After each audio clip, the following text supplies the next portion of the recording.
እርሱም አንዳንዶች ሐዋርያት፣ ሌሎችም ነቢያት፣ ሌሎችም ወንጌል ሰባኪዎች፣ ሌሎችም እረኞችና አስተማሪዎች እንዲሆኑ ሰጠ። ኤፌሶን ምዕራፍ 4 ቁጥር 11። ነቢያት በእግዚአብሔር ሉዓላዊ ምርጫና ውሳኔ ተጠርተው የእግዚአብሔር ዘላለማዊ አጀንዳ የሚፈጽሙና የሚያስፈጽሙ የእግዚአብሔር ሰው ናቸው። በአዲስ ኪዳን ቤተክርስቲያን ውስጥ የኢየሱስ ክርስቶስ ቤተክርስቲያን ሁለንተናዊ እድገት፣ ቅርጽና ሙላት ይኖራት ዘንድ ከተሰጡት 5 ስጦታዎች አንዱ ነው። የነቢያትነት ስጦታ በእግዚአብሔር ቃል እንድናድግና ከጸጋው ተካፋዮች እንድንሆን እግዚአብሔር አይኖቻችንን ይከፍታል። የእግዚአብሔር ነቢይ ከእግዚአብሔር የሆነውን ድምፅ እና በእግዚአብሔር ቃል ላይ መሰረት ያደረገ ትንቢትን ይናገራል። የእግዚአብሔር ነቢይ የታላቁን ተልእኮ ማዕከል ያደረገ አገልግሎት ያገለግላል። የእግዚአብሔር ነቢይ የተናገረው ትንቢት ይፈጸማል። የእግዚአብሔር ነቢይ ክርስቶስን ማዕከል ያደረገ አስተምሮን ይከተላል። የእግዚአብሔር ነቢይ ሰዎች በአገልግሎታቸው ይገሰጻሉ፣ ይታነጻሉ፣ ይመከራሉ፣ ይጽናናሉ። የእግዚአብሔር ነቢይ ሰዎችን ለጽድቅ መንገድ ያቀናሉ። የእግዚአብሔር ነቢይ ስለ ወንጌል ብለው መከራን ይቀበላሉ። በየትኛውም ጉዳይ የጽድቅን አቋም ይይዛሉ። ሰላም ቅዱሳን፣ ይህ የምትመለከቱት በጂሰስ ቲቪ ኢትዮጵያ በእግዚአብሔር ሰው ነቢይ ኤርምያስን በኩል እግዚአብሔር የልቡን ፍቃድና መሻት በሀገር አቀፍና በዓለም አቀፍ ደረጃ ለሕዝባችንና ለምድራችን ሲናገር ቆይቷል። ወደፊትም ይናገራል። እንደሚታወቀው አገራችን ኢትዮጵያ በታላቅ የልማት ጉዞ ላይ እንዳለች ይታወቃል። በሀገራችን ኢትዮጵያ ካሉ ልማቶች ታላቁ የኢትዮጵያ ህዳሴ ግድብ አንዱ ነው። በዚህ ታላቅ ግድብ ምክንያት ኢትዮጵያ ከሌላ ሀገር ጋር ግብግብ ውስጥ እንደምትገባ እግዚአብሔር በተደጋጋሚ በእግዚአብሔር ሰው ነቢይ ኤርምያስን በኩል ሲናገር ነበር።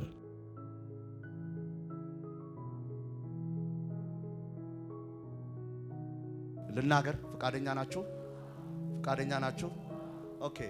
ስጋው ነው የተፈለገው። የሀገሬን ህዝብ ግን ያደረገው የስጋው መቁረሻ ቢላዋን የተጠቀመበት። ግልጽ ነው የምለው። ለዚህ አሁንም ጸልዩ ስለ ምድራችን። ምን ማለት ነው? ኢሞሽናል አትሁኑ። ኢሞሽናል አንሁን። እንጸልይ። የአጋንንት ስራ ነው። እግርህን አትክተት፣ ምክንያቱም ስለማታቅ። ካወቅ ጸልይ፣ ካላወቅ ግን አትናገር። ይው እየቀዳችሁ በደንብ ስሙ። ምድሪቷ እርቅ ስትሆን አባያ ይሰራም ብሎ ይቆማል ግብጽ። ትረስት ሚ። I don't know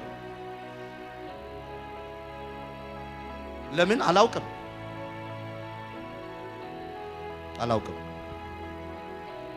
ለዚህ ጊዜ የሚፈታው ትንቢት ነው የተናገርኩት።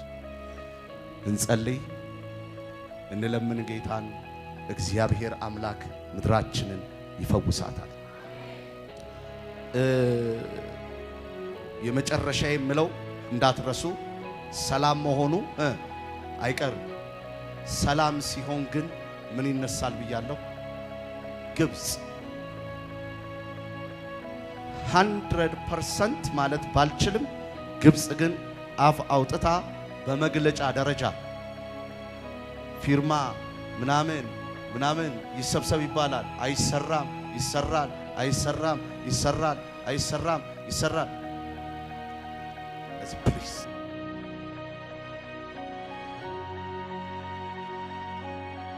ኢትዮጵያ right now ጸሎት ያስፈልጋል። ግብጽ ደሞስ አካሄደች። we have a responsibility አለብን። እግዚአብሔር በዚህ ሰዓት በስሜት ላሉት ጥፋት የሰሩ ላሉት እውቀት ይሰጣል። ከምድራችን ላይ የግብፅን እጅ እንዲሰብርልን፣ የጠላትን እጅ እንዲሰብርልን፣ በኢየሱስ ስም እንዲከለከሉ ምድራችን ሰላም እንዲሆን ምድራችን ጸጥታ እንዲሆን ጸልዩ። እግዚአብሔር አባት ኢትዮጵያን በደም ሸፍን፣ ኢትዮጵያን በደም ሸፍን። እግዚአብሔር ሆይ ሕዝቡ አገሩን እንዲወድ ጸልያለሁ።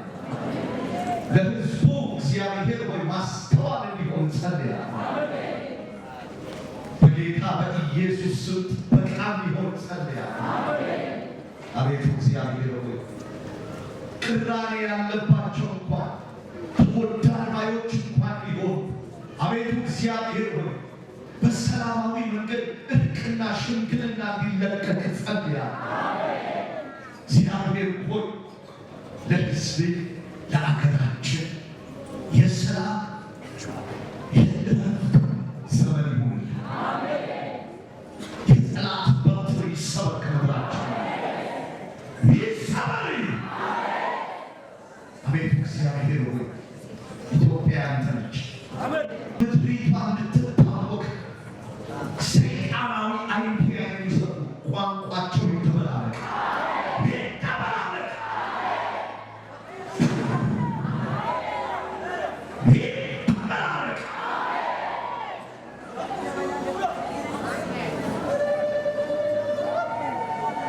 በኢየሱስ ስም ይተበላለቅ።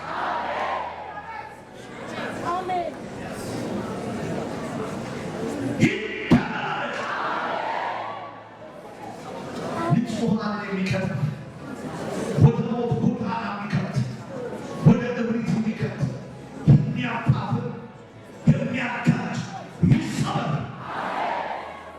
በኢየሱስ ስም። እኔ አይደለሁም ያልኩት እግዚአብሔር ግን የአባይ ግድብ እንደሚያልቅ ተናግሯል።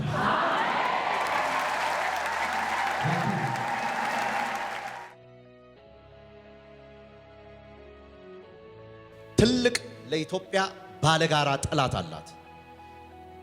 ጠላቷ ኢትዮጵያ ሰላም ሆና ስለ አባይ ወንዝ ያሰበች ጊዜ ሌላ ኃይል ይነሳል።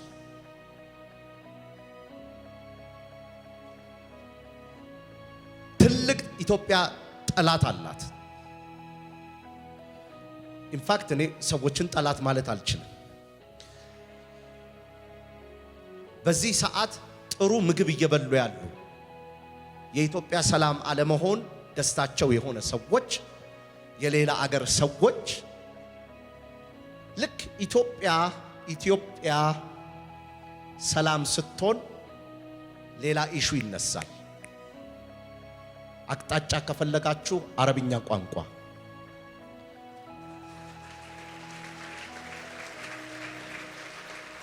ኢትዮጵያ በታሪክ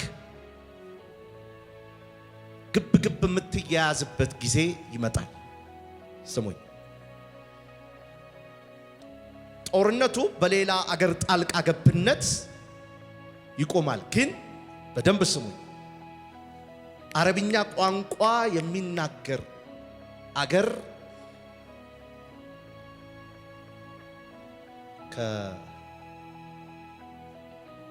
አባይ ጋር በተያያዘ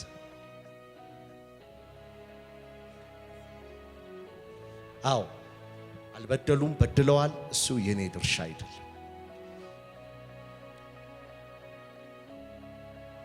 ብዙ ሐዘን ተፈጥሯል። ግን ምህረት ማድረግ እውነተኛነት ነው። አሜን። ኢትዮጵያ መጸለይ ያለባት ካሁኑ የበለጠ ቀጣይ ለሚመጣው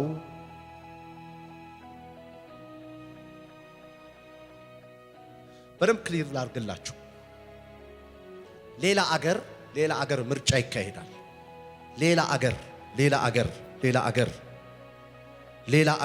ሌላ አገር አረብኛ ቋንቋ የሚናገር ኮሚትመንቱ ይሄ ነው። ለምርጫ ከሚያቀርበው ኮሚትመንት አንዱ አባይ ግድብ አይሰራም። ምናልኩኝ አባይ ግድብ አይሰራም ብሎ ነው በአገሩ ላይ ውድድር ውስጥ የሚያልፈው ጥቁር ጸጉር እንዲክልስ ክፍል ያለ የሚናገር ልክ የግብፅ አገር መልክ የሚመስል ሰው መሪ ወርዶ ሌላ ሲመረጥ አያለሁ። ኮሚትመንቱ ከዚህ ጋር I'm ready to die whatever it is ለሚመጣብኝ ዝግጁ ነኝ። ግን ያ ነው አስቸጋሪው ለኢትዮጵያ። pray እንጸልይ እግዚአብሔር በዘመናት መሃል ምድራችንን እንዲጠብቅ አሜን። Let's talk about the Nile River and why Egypt and Ethiopia have been fighting over it. The problem is this dam being built in Ethiopia. Once it's finished, it'll be the most powerful hydroelectric dam in Africa. አገሪቱ በደህንነት ላይ ያለች ሀገር ስለሆነች የኤሌክትሪክ ሲስተሙ ለሁሉም ተደራሽ ይሆናል የሚል ሐሳብ አለኝ። But Egypt says its supply of water is in danger of drying up. الكل عامة لا خراب على الكل. After years of talks, they're now saying they're close to signing a deal on how to share the water. But there are lots of details that need to be worked out. So why has it been so hard to end the battle for the Nile?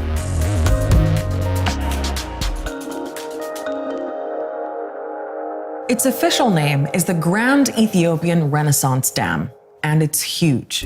When they're done building it, the reservoir will be bigger than Greater London and cover almost 1,700 square kilometers. It's pretty much the largest project the government has ever embarked upon.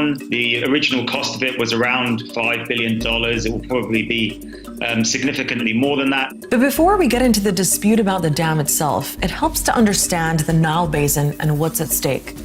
11 African countries are in it, and 280 million people live there. The Nile is also, fun fact, the only major river that runs south to north.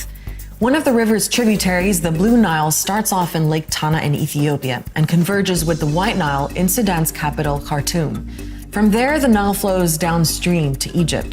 There are several dams along the way, including Egypt's Aswan Dam. But Ethiopia is building its power plant upstream, right here on the border with Sudan. Now, as the name Renaissance suggests, this dam is supposed to revive Ethiopia's economy. It'll provide electricity to millions of Ethiopians. And that's big, because right now more than 2/3 of the population aren't connected to the grid. That's about 75 million people. Over several years, it will produce 6,000 megawatts. Ethiopia's current generating capacity is only 4,000 megawatts. So this dam is also going to generate more power for Ethiopia than it needs, meaning it can export electricity. That's all very good news for Ethiopia. But if you ask Egypt, this dam will be catastrophic. The Nile has been at the center of Egyptian life for millennia. An entire ancient civilization was built around it and relied on the river for transport and irrigation. And that's still the case today. The country relies on the Nile for almost all of its water. It's a rain-starved, largely desert country. So obviously, any potential interruption to the flow of the Nile is justifiably of huge concern for Egypt. Egypt controls most of the flow of the River Nile into its country, at least for now. Egypt's biggest worry is how quickly Ethiopia will fill the reservoir, and our colleagues at Al Jazeera Labs have studied a few scenarios. Say Ethiopia agrees to fill the reservoir over the next 10 years. AJ Labs says that would cut Egypt's water supply by 14% and destroy 18% of its farmland. If Ethiopia fills the dam more quickly, say over 7 years, 1/3 of Egypt's farmland would be lost, and a 5-year window would destroy half of that land. According to their simulations, this is how the Egyptian delta would change over those 10 years. So Ethiopia's best case scenario, filling the dam as soon as possible, is Egypt's worst nightmare. It's no wonder these negotiations have been tough. It was during the Arab Spring in 2011, while Egypt had a revolution on its hands, that Ethiopia started building the dam. Ever since then, Egyptian leaders have tried to stop the project, and military conflict never seemed far. Last year, Ethiopia accused Egypt of sending rebels to neighboring Eritrea to sabotage the dam, prompting another Nile-sharing country, Sudan, to send its troops to its border. In 2018, the operating manager of the Ethiopian dam, Bekele, was found dead. Bekele's sudden death drew crowds and raised suspicions. It was reported he'd been shot in broad daylight, which led to protests, but in the end, the authorities said Bekele took his own life. In 2019, Ethiopia's Prime Minister Abiy Ahmed even said no force could stop Ethiopia from building a dam. If there's a need to go to war, we could get millions readied. If some could fire a missile, others could use bombs. This is ultimately an age-old debate about who owns the Nile. In 1929, Egypt signed a treaty with Britain, a colonial power in Africa at the time, that basically guarantees its access to the Nile and gave Egypt a veto over construction projects on the river. But Ethiopia didn't sign that treaty. Then in 1999, all the Nile Basin countries, including Egypt and Ethiopia, signed an agreement on managing water. But that deal was compromised in 2010, when 6 of those countries decided to draw up another treaty. This time, Egypt rejected it because it threatened its historic rights to water. Egypt's concern that if it moves into a new treaty governing the Nile Basin, then it will be left short of water resources, and also its control over the situation will be massively reduced. And as far as Sudan goes, it's sort of caught in the middle. Egypt is Sudan's political ally, but the government supports the Renaissance Dam because it'll be a source of affordable energy and it will help regulate flooding. والنيل الأزرق بالذات متمرد جدا بعد مرات الطوبة شايفه ده قبل ما يشيلوه بيكون خلاص غرقوا لهم. The good news is that Egypt, Ethiopia, and Sudan are in talks with one another. The bad news is that they still haven't answered the tough questions. Questions like, when there's a drought, will Ethiopia consider Egypt's needs? And when is a drought a drought? Those conversations will only get tougher because more dams are being planned, populations are growing, and the climate is changing, all of which will make the Nile and the supply of water increasingly worth fighting over. Hope you're finding Start Here useful. The idea is that we lay out the basics and bring you up to speed with what's going on in the news, but as always, AlJazeera.com and all our social media pages have all the latest updates. I'll see you next week.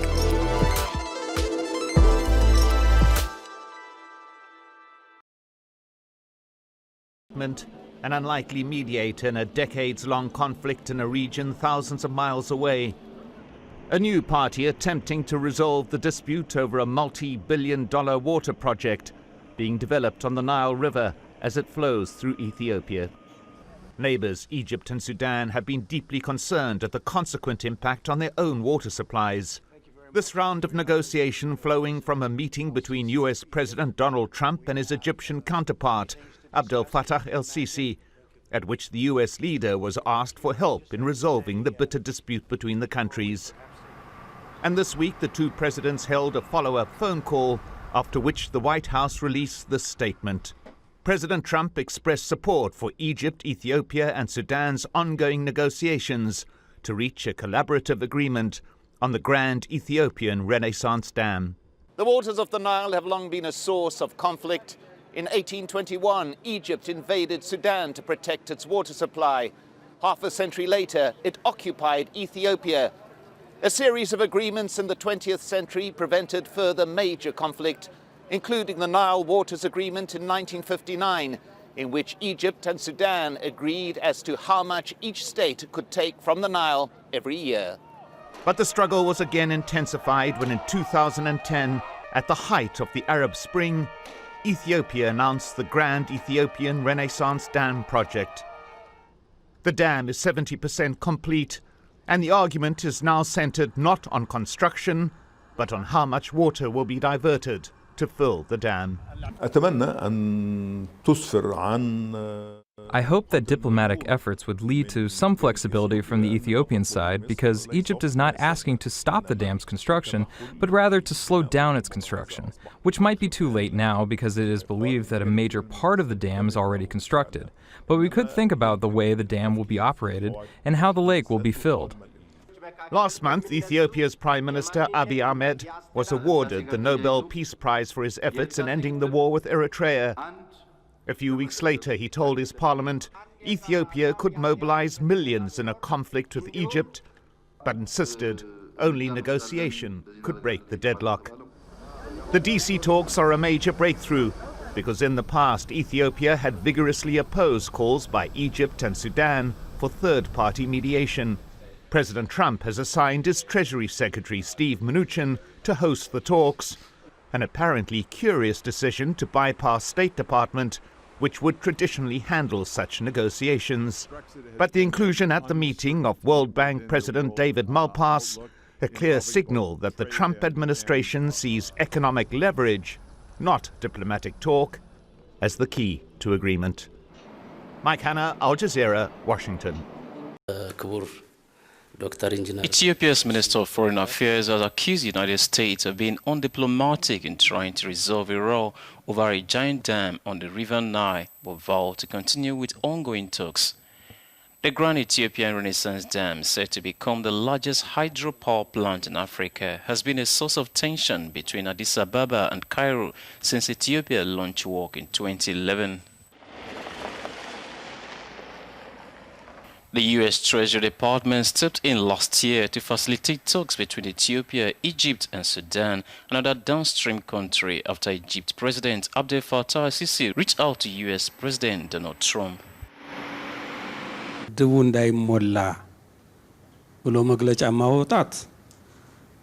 recent statement by the U.S. we believe is undiplomatic and does not reflect a great nation like this. We hope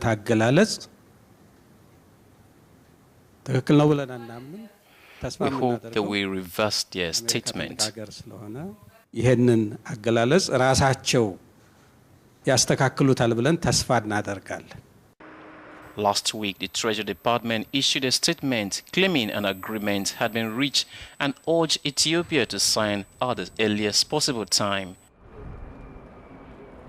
Ethiopia could skip the most recent round of talks the night there was a deal and expressed disappointment with the U.S. statement, but did not spell out its position on future negotiations.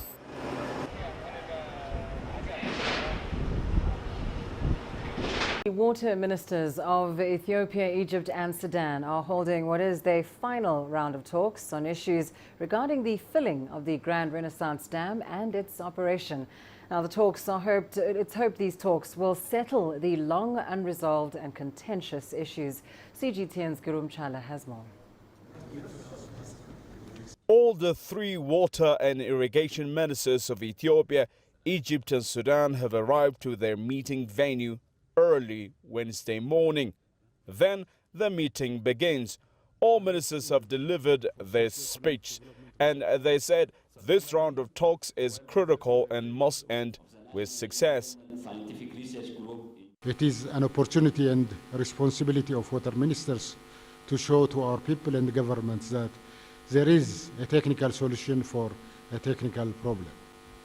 The GERD negotiation, no matter how complex from the point of view of hydrology, potential occurrence of drought and flood, operation, challenge of lacking clarity on cooperation mechanism, we can surmount the problem if we genuinely put our minds together. We have come here today with some ideas and some concepts that we hope can contribute to reaching a comprehensive, cooperative and mutually beneficial agreement on the filling and operation of the GERD in accordance with the 2015 Agreement on Declaration of Principles. Let us build on what has been achieved and try to reach consensus on key points. Of course, we understand that GERD issues are interlinked, but the approach of breaking into key points or subsystems makes the deliberation much more structured and hence much more productive. But there are still doubts from at least the Egyptian side that the filling process and timetable of Ethiopia's Grand Renaissance Dam could lower the water it gets from the Nile. In response, Ethiopia, through the Water, Energy and Irrigation Minister, reiterated there is no hidden agenda of harming any country, including Egypt. Ethiopia provided over 150 design and study documents of GERD to Egypt and Sudan deliberated and examined the documents for a year in a transparent manner with participation of international experts from Britain, France, Germany and South Africa. This proactive gesture of Ethiopia has helped in keeping the dialogue alive among the technical experts of Egypt, Ethiopia and Sudan. This meeting is being attended by representatives of the US government and the World Bank as observers. Ethiopia's Grand Renaissance Dam is under construction 24/7. The $4+ billion dam is expected to have a reservoir which will hold about 74 billion cubic meters of water to generate the close to 6,000 megawatts of electricity. The hope now is the three countries will agree on a timetable to fill the reservoir without affecting water flow or cause a delay for power generation. Grum Jalasiyan, Addis Ababa, Ethiopia. በድርድርና በጋራ ጥቅም በማመናችን ሁሉን ችለን ከግብጽ ጋር እየተነጋገርን ነው ያለው። በዚህ አጋጣሚ በይሄ ውይይት በቴክኒክ ደረጃ የሚካሄደው ውይይት እንዲጀመር ሱዳኖቹ ያደረጉት አስተዋጽኦ በእጅጉ መመስገን ያለበት ነው። ግብጾቹ አሁንም የተለያየ መንገድ ፈልገው ድርድሩን ለማቋረጥ ነው ሐሳባቸው። ለመስማማት የፈለግነውን ስጡን ይላሉ። ካልተስማማን ካልሰጣችሁን አንስማማም ይላሉ። ለመስማማት እነሱ ሙሉ በሙሉ እነሱ የፈለጉትን እንድንሰጣቸው ይጠይቃሉ። ለማስማማት ነው እንደዛ ነው። የሚፈልጉትን በሙሉ ካላገኙ አንስማማም ይሉና በድርድሩ ሂደት አንድ እግራቸውን ኒውዮርክ ሌላ እግራቸውን ውይይት ውስጥ አድርገው ቀጥለዋል። በየቀኑ ውይይት ሳይጀመር ድርድሩ ፈረሰ ብለው መግለጫ ያወጣሉ። ለማፍረስ ፈልገው ኢትዮጵያን ይከሳሉ።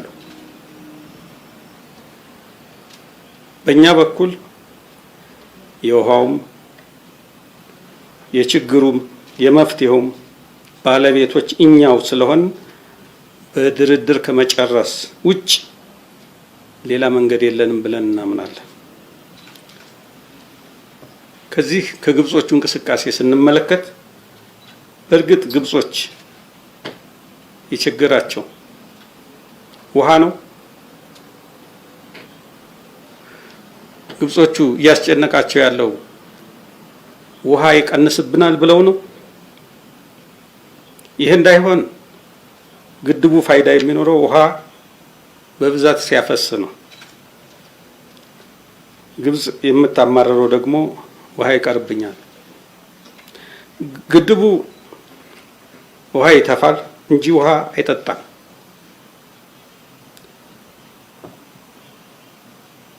የሀገራችን ሰላም፣ ልማት ማጣትና የሀገራችን ድህነት የግብጽን ሕዝብ ዘላቂ ጥቅም አያረጋግጥም። ተከታታይ የግብጽ መንግስታት ያቃታቸው ይህንን እውነት መገንዘብ ነው። ድርድር በባህሪው ሰጥቶ መቀበል ነው። እኛ እየተደራደርን ያለ ነው ምንም መስጠት ከማይፈልጉ ነገር ግን ሁሉንም መውሰድ የሚፈልጉ ኃይሎች ጋር ነው። ከእንደዚህ አይነቱ ኃይል ጋር መደራደር በጣም አስቸጋሪ ነው። ምንም አይነት ስምምነት መድረስ አይቻልም። ከእንዲህ አይነት ሁሉንም ልውሰድ ከሚል በማን አለብኝነት ይህንን የሶስትዮሽ ድርድር አፍርሰው ከወጡ ተቀምጠን የምናወርበት ምክንያት ሁሉ ያፈርሱታል ማለት ነው። ስለዚህ አሁን እኛ የግድቡ ባለቤቶች ብንሆንም ውሃው ከሀገራችን የሚመነጭ ቢሆንም ግድቡን እየሰራ ነው ያለነው በራሳችን ግዛት ቢሆንም ከማንም ኃይል ብድር ሳናገኝ በራሳችን ገንዘብ እየሰራን ቢሆንም አሁንም እኛ እያልን ያለነው መፍትሄው መደራደርና ስምምነት መድረስ ነው።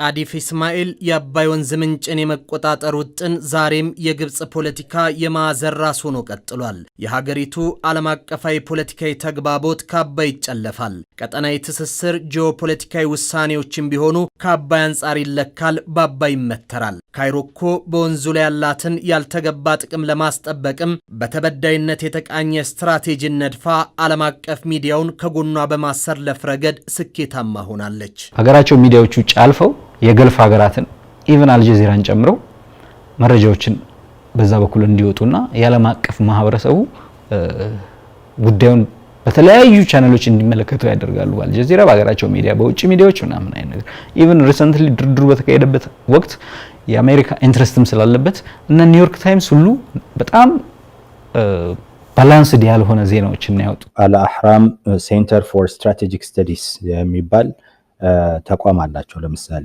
ስትራቴጂክ የሆኑ ጥናቶችን የሚያደርግ አንዱ ትኩረቱ የአባይ ጉዳይ ነው። ስለዚህ በኢትዮጵያ በኩልም ይሄንን ሙሉ ትኩረቱ አድርጎ የሚሰራ አንድ ተቋም ቢኖር ያ ተቋም በአገር ውስጥ ወይም በውጪ ምን አይነት መልእክት ብናስተላልፍ ጥሩ ነው ብሎ የሚሰራ ተቋም ያንን የሚያደርግ ተቋም ያስፈልጋል። ዝንፍ ህጎች፣ ዓለም የማያውቃቸው አሰራሮችና ደንቦች ሌላው ግብጽ ጥቅሟን ለማስከበር በዓለም አቀፍ የሙግት አትሮንስ ላይ የምትሰነዝራቸው በትሮች ናቸው። ሌላው ቀርቶ ባለፉት 100 ዓመታት ካይሮ የአባይ ተፋሰስ ላይ የበላይ ለመሆን የሚያስችላትን የሴራ ውሎች ለማስፈጸም ታትራለች። በ1902 በተፋሰሱ ላይ የተደረገ ስምምነትን እንደ ውጫሌ ውል ትርጉም በማዛባት በ1929ና በ1959 ደግሞ ለወንዞ 86 በመቶ የምታበረክተውን ኢትዮጵያ በማግለል በ2010 ለ13 ዓመታት የተደከመበትን የናይል የትብብር ማዕቀፍ መና ለማስቀረት በመጣር ገልጧለች። ግብጽ በወንዙ ላይ ያላትን ሰፊ ተጠቃሚነትም ወንዙን ለብቻ መጠቀም አለብኝ ለሚለው ሙግቷ አበይት የመከራከሪያ ነጥብም አድርገዋለች። ኮርነርስቶን የሚባለው መርሆች ሁለት መርሆች ናቸው፣ ምናልባት ሶስት መርሆች ናቸው። አንዱ የትብብርን የሚመለከተው ነው። በድንበር ተሻጋሪ ወንዞች ግንኙነት ዙሪያ አገሮች ያለባቸው የመተባበር ግዴታን የሚመሰርተውና ሁለቱና ዋና የምንላቸው ግን የኢኩዊታብል ኤንድ ሪጅናል ዩቲላይዜሽን ፕሪንሲፕል የሚባለውና በሌሎች አገሮች ጥቅሞች ላይ ጉልህ የሆነ ጉዳት አለማድረስን የሚደነግጉት ፕሪንሲፕሎች ናቸው። እነዚህ ሁለቱ ፕሪንሲፕሎች እንግዲህ በዋናነት የዓለም አቀፍ ሕግ የውሃ ግንኙነትን አንከርስ ናቸው ብለን ነው የምናወራቸው። ሁለት ህጋዊ ማዕቀፎች አሉ። እነሱም ፍትሃዊና ምክንያታዊ አጠቃቀም፣ በሌሎች አጠቃቀም ላይ ጉልህ ጉዳት ያለ ማድረስ። ፍትሃዊና ምክንያታዊ አጠቃቀምን መመስረት ከተቻለ፣ ስርዓቱን መመስረት ከተቻለ ጉልህ ጉዳት የሚባለው ከዚህ የወጣ ከሆነ ነው። ከፍትሃዊና ምክንያታዊ አጠቃቀም ከወጣ ጉልህ ጉዳት ይባላል። አንድ ሀገር በራሱ አምኖበት ጉልህ ጉዳት አያደርስም ብሎ ያመነበትን ፕሮጀክት ወይም አጠቃቀም ከማስፈን የሚያግደው ምንም ግዴታ የለም። የአኳይር ራይት ወይም ደግሞ ሂስቶሪካል ራይት የሚባል ፕሪንሲፕል የአገራትን የውሃ ተጠቃሚነት መብት የሚያረጋግጥ መርህ በዓለም አቀፍ ህጉ ቦዝ በኮንቬንሽን ኮንቴክስትም በካስተመር ኢንተርናሽናል ኮንቴክስትም የለም። ኢትዮጵያ በፍትሃዊና ምክንያታዊ አጠቃቀም አልፎም ጉልህ ጉዳት ላለማድረስ የሚደረግ ጥንቃቄን ባወጀው የ1966ቱ የሄልሲንኪ ስምምነት፣ የ1997ቱ የተባበሩት መንግስታት የውሃ ላይ መመላለሻን የማያካትት የውሃ ላይ ድንጋጌና በ2010 በናይል የትብብር ማዕቀፍ ስምምነቶች መሰረት በወንዙ ላይ በታችኞቹ ተፋሰስ የከፋ ጉዳት ሳታደርስ ሙሉ በሙሉ የመጠቀም መብት አላት። ግብጽ ግን ከዓለም አቀፍ ድንጋጌዎች በተቃራኒ በህገ መንግስቷ አንቀጽ 44 የአባይን ጉዳይ የብሔራዊ ደህንነት ጉዳይ አድርጓለች። የድንጋጌ ደግሞ ወንዙን ከሚጋሩ ሁሉ ጋር በትብብር እንዳትሰራ እጇን ይዟታል። ይህን አንቀጽ ማስገባታቸው የጎዳው እነሱን ነው። ግብጾች መደራደር አይችሉም። በዚህ ውሃ ላይ መደራደር የማይችሉት ምንድነው? ከተደራደሩ ታሪካዊ መብታቸው ላይ ነው የተደራደሩት። ታሪካዊ መብታቸው የብሔራዊ ደህንነታችን አካል ነው ስላሉ በብሔራዊ ደህንነታቸው ላይ ተደራደሩ ማለት ነው። ካይሮኮ ከአዲስ አበባ 12 እጥፍ የሚሰፋ ቦታን በመስኖ አልምታ በተፋሰሱ ውስጥ የሌሉ ሀገራትን ተጣርታለች። በሰላምና በቶሽካ ያካሄደችው ግዙፍ ፕሮጀክት ሳውዲና ዩናይትድ አረብ ኤምሬትስ እንዲያለሙት በማድረግ የወንዙን የፖለቲካ ጡዘት ለማናር ሰርታለች። ወንዙን አረባዊ በማድረግ በጫና ያልተገባ ጥቅምን የማለማካሄድ የግብጽ የቆየ የሴራ ፖለቲካ ጥንስስ ሆኖ ቆይቷል። በአንድ ተፋሰስ ውስጥ ወይም ወሰን ተሻጋሪ ወንዝ ውስጥ የሚገኝ የውሃ ሀብት የተፋሰሱ አገራት ሀብት ነው። የተፋሰሱ አገራት ተመካክረው ተነጋግረው ተስማምተው ተደራድረው የሚጠቀሙበት ውሃ የሀብት ነው። ይህ ሀብት ከዚያ ውጪ ያሉ አካላት ግን የዚህ ሀብት አካል አይደሉም፣ ተጠቃሚም አይደሉም። ምንም አይነት መብትም የላቸውም፣ ግዴታም የለባቸው። በሙባረክ ዘመን የተጀመሩ ኢንቨስትመንቶች ናቸው። በእነዚህ ኢንቨስትመንቶች ላይ ከፍተኛ መዋዕለ ንዋይ በማፍሰስ የኢሪጌሽን ፊልዶች ባለቤት መሆን የሚችሉበትን ሲናሪዮ መፍጠር ነው። የአባይ ወንዝን አረባዊ ወንዝ ለማድረግ ብዙ ጥረቶችን ሲያደርጉ ነበረ። በአንዱም በሌላ መልኩም ግብፅን በማገዝ ሰፊ የሆኑ ስራዎችን ሲሰሩ የነበሩበት ሁኔታ ስታስብ ይሄ ሌትሊ ያየነው የአረብ ሊግ መግለጫ ብዙም ሊያስደንቀን የሚገባም አይመስለኝም። ዓለም አቀፍ ሕግ፣ ዓለም አቀፍ ልማዶችና ደንቦች ኢትዮጵያ በታችኞቹ የተፋሰስ ሀገራት የከፋ ጉዳት ሳታደርስ ወንዙን የመጠቀም ሞራላዊ፣ ሕጋዊና የዘለማዳዊ አሰራሮች ሙሉ መብትን ያጎናጽፏታል። ግብፅን ደግሞ በተቃራኒው የእግዚአብሔር ቃል ሲናገር ኦሪት ዘዳግም ምዕራፍ 19 ቁጥር 14 አምላክህ እግዚአብሔር ትወርሳት ዘንድ በሚሰጥ ምድር በምትወርሳት ርስት የቀድሞ ሰዎች የተከሉትን የባልንጀራን የድንበር ምልክት አትንቀል። ዘጸአት ምዕራፍ 20 ቁጥር 17 የባልንጀራን ቤት አትመኝ፣ የባልንጀራን ሚስት ሎሌውንም፣ ገረዱንም፣ በሬውንም፣ አህያውንም ከባልንጀራ ገንዘብ ሁሉ ማናቸውንም አትመኝ። ዛሬም ይህንን ቃል መሰረት በማድረግ ግብፅ በኢትዮጵያ ላይ እያሳየች ያለችውን የጎረቤት ሀገሯን የኢትዮጵያን ሀብት፣ ውበት፣ ንብረትና አቅም የሆነውን የአባይ ግድብ ብሎም የኢትዮጵያ ሕዝቦች ከድህነትና ከማጥ የሚያወጣውን በከተማችን ያለውን የኤሌክትሪክ እጥረትና ማጣት የምታሸንፍበትን ስልት በመፈጸሟ ይህንን ግድብ ለማቆም መቃወሟ ሊገመት በማይችል መልኩ በኢትዮጵያ የውስጥ ጉዳዮችና ወደ ተለያዩ የዓለም መንግስታት በመሄድ የአባይ ግድብ እንዳይሰራ ጫናዎችን መፍጠር ብሎም የተለያዩ አያሌ ዛቻና ማስፈራሪያዎችን በማድረግ ልዩ በሆነ መንገድ ማስቆም እንደምትችል ብታስብም ግን የእግዚአብሔር ቃል ሁለተኛ ነገሥት ምዕራፍ 6 ከቁጥር 15 እስከ 16 የእግዚአብሔር ሰው ሎሌ ማለዳ ተነስቶ በወጣ ጊዜ እነሆ በከተማይቱ ዙሪያ ጭፍራና ፈረሶች ሰረገሎችም ነበሩ። ሎሌውም ጌታ ሆይ ወዮ ምን እናደርጋለን አለው። እርሱም ከኛ ጋር ያሉት ከነርሱ ጋር ካሉት ይበልጣሉና አትፍራ አለው። የእግዚአብሔር ሰው ነብይ ኤርምያስ ሁሴን በስተመጨረሻም እንዲህ ሲሉ መልእክታቸውን ተናግረዋል። በግልጽ ልናገር የምችለው ከኛ ጋር ያለው እግዚአብሔር መሆኑንና ሕዝቡም ከመፍራትና ከመጨነቅ ይልቅ ታላቁን የተፈራውን እግዚአብሔርን እንዲያስብ አደራ እላለሁ። እንዲሁም ብርቱ ጾምና ጸሎት የሚያስፈልግበት ጊዜ ላይ መድረሳችን ትንቢታዊ መልእክቱ ያስገነዝባል። ይህንን ትንቢታዊ መልእክት ከሰማችሁ በኋላ በእግዚአብሔር ፊት ጹሙ፣ ጸልዩ። ጨለማም ቢሆን